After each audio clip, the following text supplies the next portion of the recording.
안녕하세요. 구독자 여러분 반갑습니다. 주식톡입니다. 휴장 이후에 우리 장은 좋지 못한 상황이 되었습니다. 휴장일 때는 미장이 또 급등을 해줬는데 다시 재개가 되니 미장이 폭락을 했습니다. 예상대로 두산 에너빌리티도 1% 가까이 하락을 하면서 다시 하방으로 방향성을 잡아가는 가운데 또 유스케일 파워에 대한 안 좋은 소식도 들려오긴 했습니다. 그러면 영상에서는 새롭게 나온 이슈도 체크를 해보고 전반적인 흐름 짚어보는 시간 가지도록 하겠습니다. 구독과 좋아요 한 번씩 눌러주시고 소통하는 방송인 만큼 궁금한 점 있다면 댓글 남겨주시면 되겠습니다. 주식톡 유튜브 채널은 유한타증권사와 제휴를 맺고 있습니다. 현재 유한타로 거래를 하시거나 앞으로 사용할 의사가 있으신 분들은 지속적으로 무료로 관리 도와드릴 수 있습니다. 기존에 쓰는 계좌를 바꾼다는 건 쉬운 일은 아니지만 그렇다고 어려운 일도 아닙니다. 유한타로 사용을 하시면 조건 없이 무료로 좀 수익 관리 도와드리고 있고, 제가 드리는 종목들만 매수해 주셔도 상관은 없습니다. 이렇게 텔레그램 무료방에서는 두산 에너빌리티 실시간 대응 도와드리고 있고, 시황 분석이라던가 시장 분석, 수급, 종목 추천 여러 가지 방면으로 좀 도움이 되고자 합니다. 오늘은 어려운 시장 환경 속에서도 페노션 한 4에서 5% 이상 이렇게 수익 청산을 드렸고, 좀 이런 시장 혼자 고민하시는 것보다는 옆에서 궁금한 거 물어볼 수 있는 조력자가 좀 있다면 또 더 좋다라고 생각을 합니다. 주저하지 마시고 무료 정보방 참여 원하시는 분들은 여기 번호로 문자 하나 남겨주시면 되겠습니다. 그럼 구독, 좋아요 눌러주셨으면 영상 시작을 해볼게요. 먼저 증시 분위기 살펴보도록 하겠습니다. 어제 어린이날로 하루 쉬고 온 장이었는데 미장은 하루 만에 반전이 일어났습니다. 국내 시장이 좀 쉬어갈 땐 미장이 이렇게 활활 타올랐고 우리 시장이 오늘 다시 재개가 되니까 또 금리 인상에 대한 여파가 좀 다른 쪽으로 해석이 되면서 미국 증시는 이렇게 힘을 쓰지 못하고 급락을 면치 못했습니다. 우리 증시도 미증시 급락 속에 모두 하락으로 마감이 되었고, 연준에서 기준 금리에 대한 부분을 50bp 이상 좀 고려하지 않는다라고 언급을 했으나, 영국 총재의 급격한 경기도나 편안과 그리고 러시아에서 다시 핵무기에 대한 이런 사용 가능성이 또 전해지면서 이런 우려감이 더 커졌다고 보실 수 있겠습니다. 여기에 또 영래포 금리라는 게 있습니다. 이 부분이 또 0.8%가 좀 인상했다라고 좀 이야기가 나왔는데 쉽게 이야기를 드리면 표면적으로 이제 기존 금리를 0.5%좀 올리면서 은행들에게는 0.8%의 금리 인상을 했다라는 부분이고 미국 시장에서 또 하루 만에 이런 투매가 좀 나왔다고 볼 수가 있겠습니다. 실제로는 0.5% 빅스텝으로 포장을 했지만 유동성을 크게 줄이면서 인플레이션을 잡겠다라는 연준에서 또 0.8% 이상 좀 자이언트 스텝을 실행했다라고 볼 수가 있겠습니다. 오늘 코스피 같은 경우는 1.23% 가량 그리고 코스닥은 1.76% 이렇게 급락을 하면서 끝까지 반전 없는 흐름이 이어졌습니다. 환율도 1271원까지 이렇게 나와주면서 외인들뿐만 아니라 기관들의 동반 매도세에 또 1700여기가 되는 이런 종목들도 하락의 맛을 보았습니다. 오늘 외인들은 이제 코스피에서 4780억 매도, 코스닥에서는 570억, 그리고 기관들은 코스피에서 3000억, 코스닥에서는 1870억 이렇게 좀 매도를 하면서 의미 있는 반등도 없었다 보실 수 있겠습니다. 주중에 변동성이 좀 컸고 이미 FOMC에 대한 금리 인상 이런 부분들 반영이 되었기 때문에 다음 주 회복세를 좀 기다려 보셔야 할 것 같습니다. 시장 흐름만 보면 원전 관련주들이 분명 좋지 않았어야 하는데 막판에 다시 끌어올리면서 대부분 또 상승 마감이 되었습니다. 두산 에너빌리티 같은 경우는 고점이 1.1%, 또 저점이 1.6%까지 떨어지고 종가는 마이너스 0.71%, 양봉 전환을 하지 못한 모습이었습니다. 호재에도 불구하고 상승하지 못했고 또 유스케일 파워 안 좋은 소식도 겹치면서 또다시 좀 지루한 이런 희망 고문만 되고 있습니다. 0.71% 하락이면 지수나 수급 대비 봤을 때 선방했다라고 볼 수도 있지만 원전 테마가 뭐 전체적으로 분위기가 나쁘지 않았다라는 부분에 좀 비하면 투심 자체가 좀 많이 떨어질 것 같습니다. 뭐 최근에 뭐 한신기계나 뭐 우진, 뭐 서정기전 등등 많이 급등을 하고 있는데 이런 종목으로 좀 갈아타고 싶다 이런 생각들도 분명히 들 수가 있겠습니다. 하지만 감정에 휘둘려서 좀 정리하면 안 되는 구간이고 뭐 가격대만 보셔도 2만 원에서 2만 1,000원대 계속 유지하고 버텨나가고 있다. 뭐 역시나 앞으로 기대해 볼 건 원전이 좀 확대가 되면서 두산 에너빌리티의 이런 역할이 점점 커질 수가 있고 뭐 실질적으로 수주에 대한 부분이 조금 더 확실하게 나와야 또 대장이 될 수 있을 것 같습니다. 뭐 시장이나 원전 이런 테마 관련주들 이 정도만 좀 살펴보고 이어서 수급 좀 보도록 하겠습니다. 뭐 앞서서 언급드렸던 시장의 수급처럼 뭐 개인들 위주의 이런 매수세만 좀 들어왔습니다. 오늘 외인은 67만 주 이탈 그리고 기관도 32만 주로 동반 이탈이 되었고 뭐 부수적으로 프로그램도 70만 주 이탈 그리고 외국계 창구에서 뭐 JP모건이라던가 뭐 CS증권 포함을 해서 39만 주 이렇게 마이너스 이탈이 되었습니다. 뭐 그냥 전체적으로 봤을 때도 개인이 100만 주 순매수 이외에는 거의 다 매도만 쳤다 이렇게 보시면 될 것 같습니다.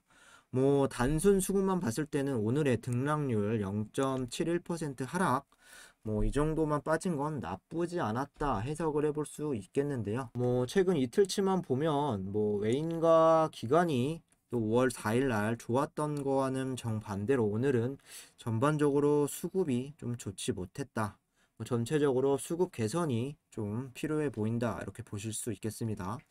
뭐 기관들이 일단 연기금을 포함해서 좀 기본적으로 매수 포지션이 유지가 되어야 하고 여기에 외인들이 좀 받쳐주는 게 역시나 두산 에너빌리티에게는 좀 베스트가 될 수 있겠습니다. 공매도 좀 보시면 5.7%이 비율 뭐 큰 폭이라고 볼 수 없는데 뭐 수량은 24만 주로 뭐 최근에 비해서 좀 높긴 하지만 뭐 전체적인 두산 에너빌리티 공매 흐름을 봤을 땐뭐 그렇게 많은 수치는 아니라고도 볼 수가 있겠습니다. 또 공매 잔고도 확실히 좀 중요한데 1184만 주로 지난 4월 20일 995만 주에서 뭐 꾸준하게 좀 증가세를 이제 보여주고 있지만 최고 2160만 주까지 이렇게 올라갔던 거에 비하면 현재 상황 좀 우려스러운 상황까지는 아니다 이렇게 좀 보시면 되겠고 뭐 대차거래도 좀 이어서 보시면 뭐 신규 체결량보다 상환이 5월 4일 날 다시 역전이 됐습니다. 그래서 약 그 차액인 70만 주 가량 잔고 수량이 좀 줄어들었고 잔고 금액도 5,740억으로 좀 내려왔습니다. 5월 들어와서는 공매도는 비교적 좀 안정적으로 끌고 가고 있다라고 볼 수 있고 대차 거래도 좀 다시 늘어나는 이런 상황에서 오늘부터 다시 좀 줄어드는 이런 방향으로 이어질지 살펴보도록 하겠습니다. 이어서 이슈를 좀 보도록 하겠습니다. 뭐 유스케일 파워에 대한 좀 소식인데 뭐 좋은 소식은 아닙니다. 뭐 여기 보시면 단독으로 미국 NRC 유스케일 SMR 내진 성능 논란에 대해서 조사에 착수를 했고 뭐 여기에 투자한 두산, 삼성, GS 비상등이 켜졌다. 뭐 NRC 수석 엔지니어가 문제를 좀 제기했고 뭐 고위관리 평가 문서와 최종 안전성 평가 보고서를 뭐 검토를 해봤다. 뭐 이런 내용입니다.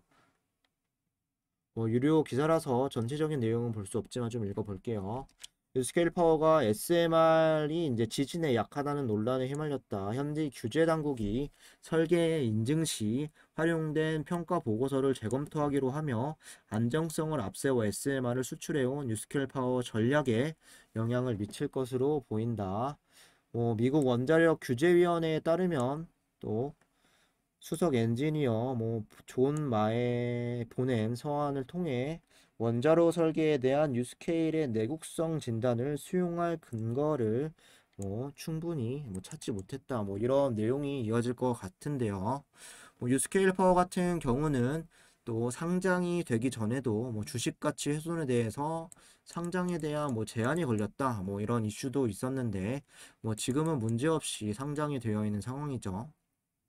뭐 어쨌든 단독으로 좀 나왔고 미국 이제 원자력 규제위원회에서 의 유스케일 파워만 좀 승인을 받았는데 이쪽에서 또 안정성에 대한 문제를 좀 제시했다라는 부분은 뭐 좋게 보이지는 않습니다. 일단 뭐 유료 기사로 뭐 전체 기사를 본 거는 아니지만 일단 원자로 설계에 대한 내구성, 뭐 지진에 좀 약하다, 뭐 이런 부분, 뭐 수용할 근거가 부족하다는 이야기가 될 것 같은데 뭐 아직은 뭐 사실로 판명난 것도 아니고 만일 그렇게 되더라도 지금부터 보완점이 있다면 좀 해결해 나가는 방향을 잘 찾았으면 좋겠습니다.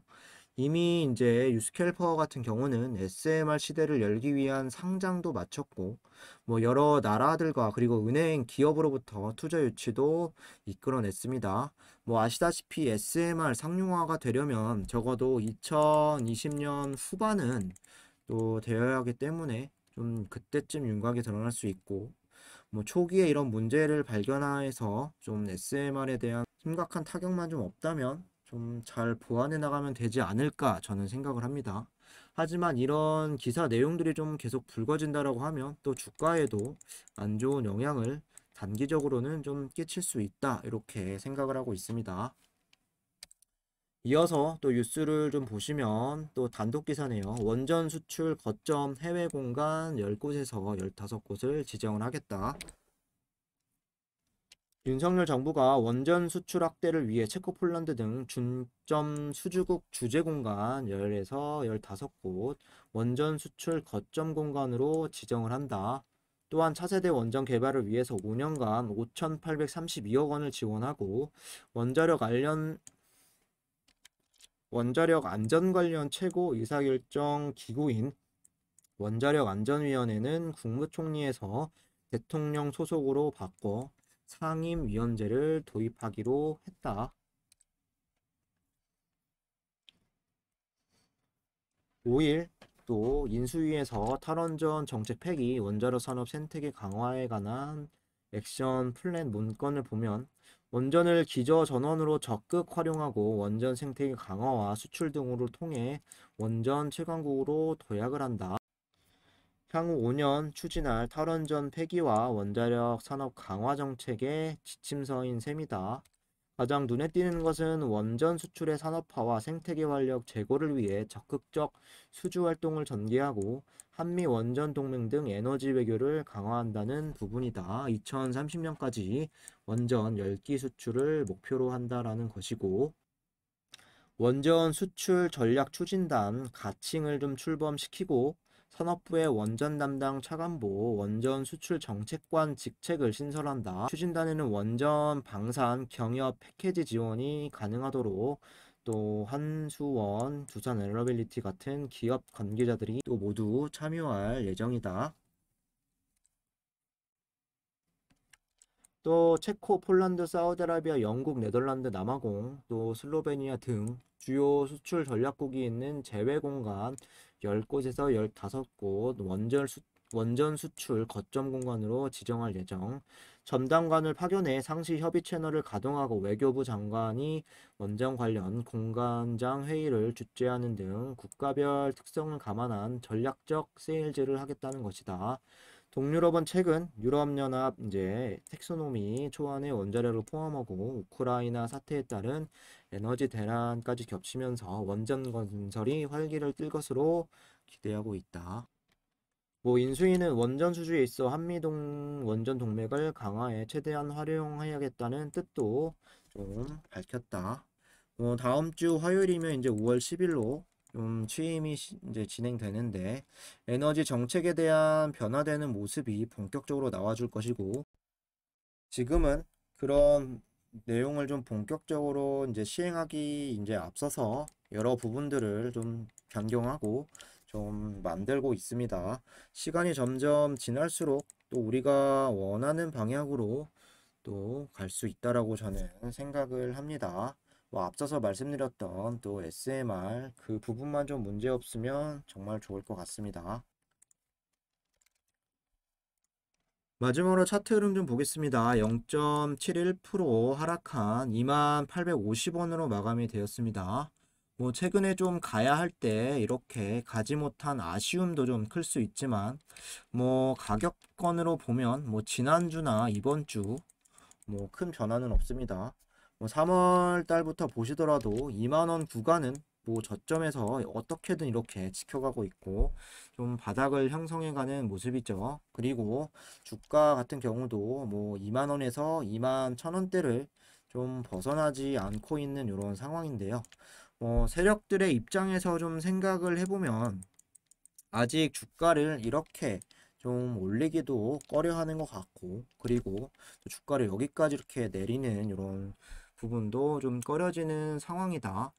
제가 다음 지지라인으로 이제 18,000원을 이렇게 좀 그려 놓았는데 뭐 여기까지는 쉽게 떨어지지 않을 것 같고, 그만큼 원전에 대한 이제 산업 기대감, 이런 성장성은 하향이 아니고 점점 이제 커질 거기 때문에 이런 중요한 자리는 쉽게 좀 깨지 않을까, 라인은 지켜가지 않을까 생각을 하고 있습니다.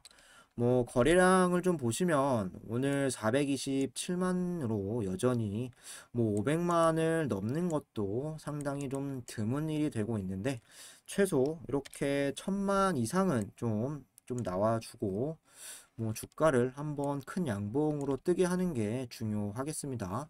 뭐 그 이후에도 뭐 이렇게 비슷하게 아니면 그 이상으로 좀 거래량이 좀 순차적으로 돌파를 하면서 또 좋은 탄력이 붙어야 또 앞선의 이런 사례들처럼 좀 갈 수 있다, 이렇게 보시면 되겠습니다. 아직도 좀 때를 기다리고 있다. 이미 있는 거래량과 공격적인 매수세가 유입이 되길 기다려봐야 한다. 현재는 좀 지루하고 화나고 답답한 이런 상황이지만 말씀드렸던 변곡점 23,000원이 돌파되지 않으면 똑같을 것이고, 좀 감정적으로 대처하는 건 좋지 않을 것 같습니다. 뭐 탄력이 붙는 시점을 좀 기다리면서 멘탈 관리도 하시고 좀 기다리시면 될 것 같습니다. 이상으로 영상 마무리하도록 하고, 구독과 좋아요 안 누르신 분들은 다시 한 번씩 부탁드리겠습니다. 두산 에너빌리티 혼자서 좀 이제 대응하기 어려우신 분들이나 뭐 다른 종목이라도 좀 혼자 주식하기 어려우신 분들, 그리고 꾸준히 수익 보고 싶으신 분들은 유한타증권사만 사용하면 모든 게 무료다 설명드렸습니다. 참여 원하시는 분들은 여기 번호로 문자 하나 남겨주시면 되겠습니다. 감사합니다.